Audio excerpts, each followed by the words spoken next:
시편 159번째 시간입니다. 오늘 말씀은 시편 138편 1절부터 8절 말씀입니다. 1절부터 3절 말씀을 합독하고 시편 138편 전체를 보도록 하겠습니다. 그러면 시편 138편 1절부터 3절 말씀을 한 목소리로 합독하도록 하겠습니다. 내가 전심으로 주께 감사하며 신들 앞에서 주께 찬송하리이다. 내가 주의 성전을 향하여 예배하며 주의 인자하심과 성실하심으로 말미암아 주의 이름에 감사하오리니 이는 주께서 주의 말씀을 주의 모든 이름보다 높게 하셨습니다. 내가 간구하는 날에 주께서 응답하시고 내 영혼에 힘을 주어 나를 강하게 하셨나이다. 아멘. 자, 이제부터 지금 오늘 보는 시편 138편부터 시편 145편까지 시가 다윗이 쓴 시입니다. 이렇게 8편의 시를 지금 또 다윗의 시로 이렇게 인용했습니다. 그 중에 첫 번째 시가 이제 이 138편입니다. 자, 한번 정리를 한번 해볼게요. 성전 순례 시편이 120편부터 134편까지를 봤어요. 그리고 감사 예배시로서 135편과 136편을 봤습니다. 그리고 저주시 한 편을 봤는데 그게 137편이었습니다. 이제 138편부터 145편까지 다윗이 쓴 시를 보게 되고요. 그리고 이어서 이제 146편부터 150편까지가 제3할렐시를 보게 되는 겁니다. 이렇게 지금 편집을 해놨다고 보시면 됩니다. 그럼 지금 이제부터 145편까지는 다윗이 쓴 시를 지금 보게 된다고 보시면 되겠죠.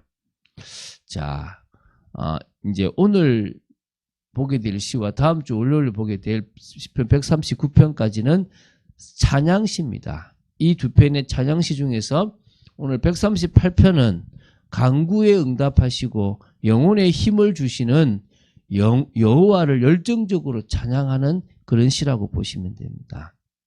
특히 이 열정은요, 개인적 구원의 경험이라는 것에서 비롯된다고 봐요.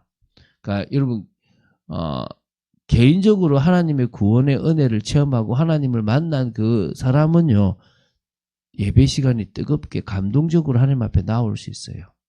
사실 이게 없으면 뭐라 그럴까, 이게 지금 교회는 다니는데 안 다니면 안 다닐 것 같고 안 될 것 같고 또 다니는데 뭔가 맛은 못 느끼고 이런 상황들이 되어져요.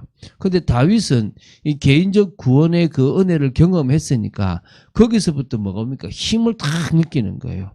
그 때문에 전심으로 나아갈 수 있고 늘 찬양이 뜨거울 수 있다는 거예요. 그래서 여러분, 그런 중심의 그런 어떤 개인적 어떤 구원의 경험, 이게 좀 주관적이기도 하지만 분명히 성령께서 주시는 그 은혜의 경험이 한 번은 반드시 있어야 될 줄로 여러분 믿습니다.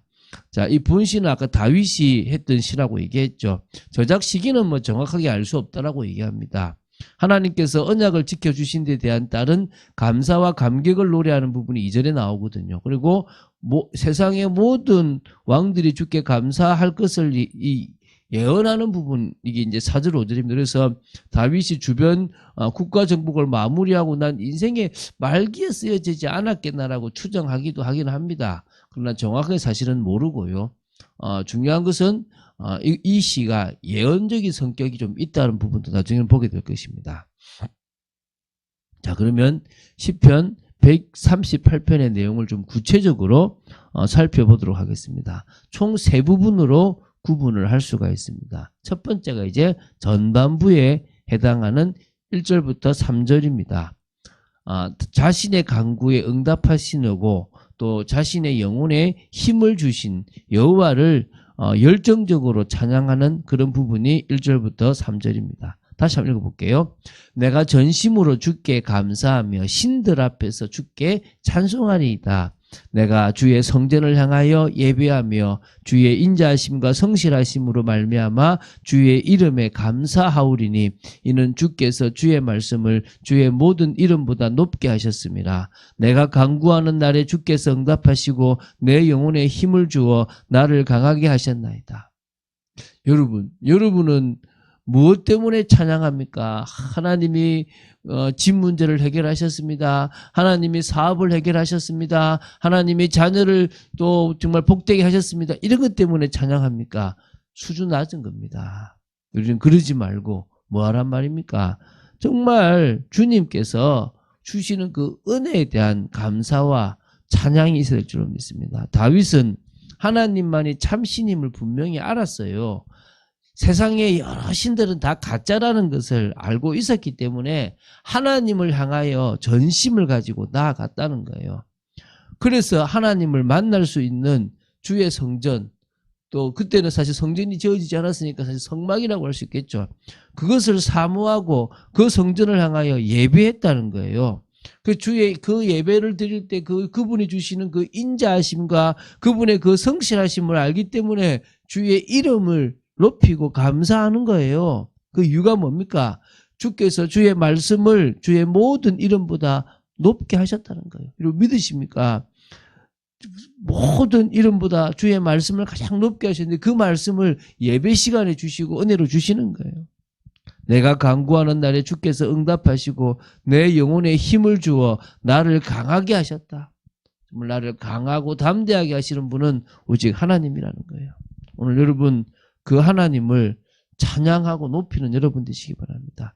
중반부가 4절부터 6절입니다. 두 번째죠.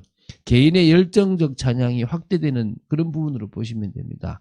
온 세상의 모든 왕들이 하나님의 말씀을 듣고 하나님의 이름의 영광에 감사할 것을 예언하는 그런 부분도 있습니다. 그래서 어찌 보면 지금 우리 시대 때 우리 전부터 성취되어졌다고 보시면 되겠죠. 자, 한번 읽어볼게요. 여호와여, 세상의 모든 왕들이 주께 감사할 것은 그들이 주의 입의 말씀을 들음이오며 그들이 여호와의 도를 노래할 것은 여호와의 영광이 크심이니이다. 여호와께서는 높이 계셔도 낮은 자를 굽어 살피시며 멀리서도 교만한 자를 아심이니이다. 여러분 이게 은혜지 않습니까?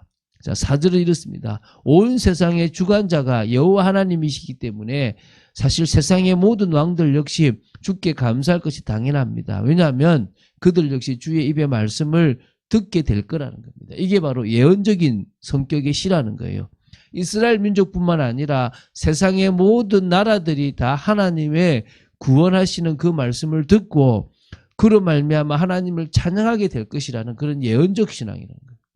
여러분 그렇게 되어졌잖아요. 지금 얼마나 많은 나라들이 예수를 믿습니까? 얼마나 많은 나라들이 기독교가 되어져서 물론 나중에 무너졌지만 그런 일이 벌어졌습니까? 온 세계 곳곳에서 여호와의 도를 노래할 것인데 그 이유가 여호와의 영광이 크시기 때문입니다. 그분이 주시는 은혜, 그분 때문에 우리가 받게 되는 그 여러 가지 부분들 정말 그분만이 영광 받으실 분이라는 걸 안 겁니다.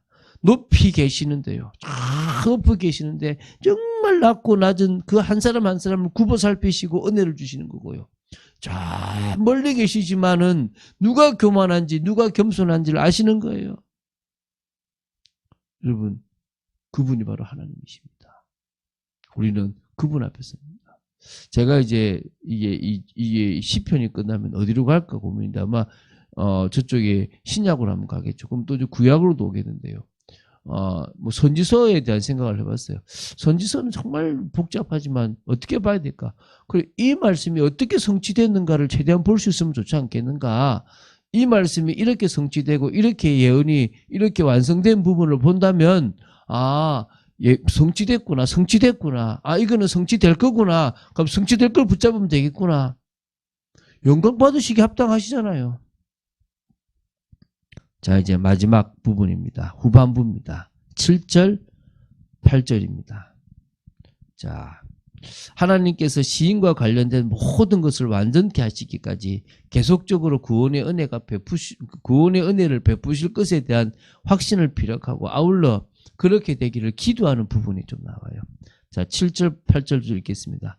내가 환난 중에 다닐지라도 주께서 나를 살아나게 하시고 주의 손을 펴사 내 원수들의 분노를 막으시며 주의 오른손이 나를 구원하시리이다.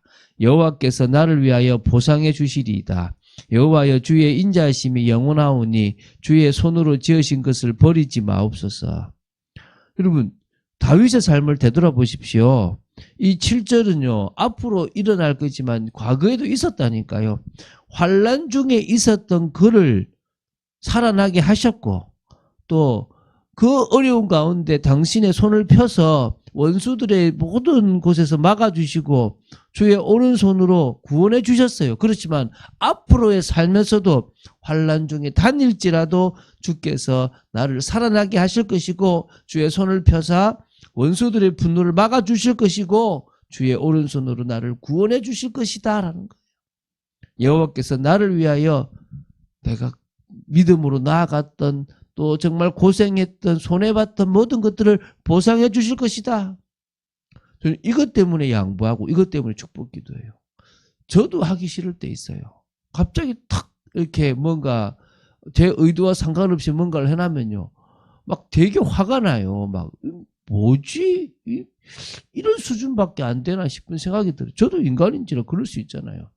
그런데 그럴 때마다 그래서 나를 당신을 대신해서 목자를 세운 거 아니냐 이 생각이 들어요. 여러분도 마찬가지입니다. 여러분이 세상 사람들하고 부딪히는 가운데 이런 갈등 저런 갈등 오잖아요. 그때 막 낙심도 되고 막 분노도 나고 다시는 안 보다 싶기도 하죠. 근데 여러분을 세상의 제사장으로 세웠어요. 여러분들을 통해서 하나님 만날 수 있도록 만들어 놓은 거예요. 여러분마저 외면해버리면 저 사람들은요, 복음 받을 기회가 없어요. 아, 저런 사람을 받아들여야 됩니까? 네. 그래서 세웠다니까요. 예수님은 어땠습니까? 당신을 못 박는 자들을 향하여 십자가에 죽으셨다니까요. 스데반도 자신을 돌로 치는 사람을 향하여 저들의 죄를 용서해달라고 했다니까요. 우리가 그런 사람이에요. 어떤 의미에서는요. 주님이 보상해 주실 거라는 그거 하나를 믿고 우리는 주님의 마음을 가지고 나아가는 거예요. 긍휼히 여기시는 주님의 마음, 그 마음과 공감하고 나아가는 거예요. 오늘 그런 은혜가 있게 되기 바랍니다. 여호와여 주의 인자하심이 영원하오니 주의 손으로 지으신 것을 버리지 마옵소서. 끝까지 저 천국 갈 때까지 인도하여 주시옵소서. 오늘 그런 축복의 사람으로 서게 되기 바랍니다. 이 본시는 한마디로 하나님께 구원의 큰 은혜를 입은 한 시인, 특히 다윗이죠. 그 구원의 은혜에 압도당하여 전심을 다하여 부르는 감사의 노래라고 보시면 됩니다. 우리도 그 정도로 은혜가 넘치고 하나님을 향하여 그 중심을 가지고 나아가는 저와 여러분 되기를 주 예수 그리스도 이름으로 축원드립니다. 주는 그리스도시요 살아계신 하나님의 아들이심을 고백합니다. 말씀 따라가는 축복 속에 있도록 저희들을 지켜주시고 정말 매 순간 감사가 넘치고 은혜가 넘치고 하나님을 향한 중심이 있는 저희들 되기 원하며 정말 늘 하나님과의 관계를 놓치지 않고 또 세상의 파수꾼으로 제사장으로 서 있는 저희들의 인생임을 알고 감사하는 저희들 되도록 지켜주시옵소서. 주 예수 그리스도 이름으로 기도드립니다. 아멘.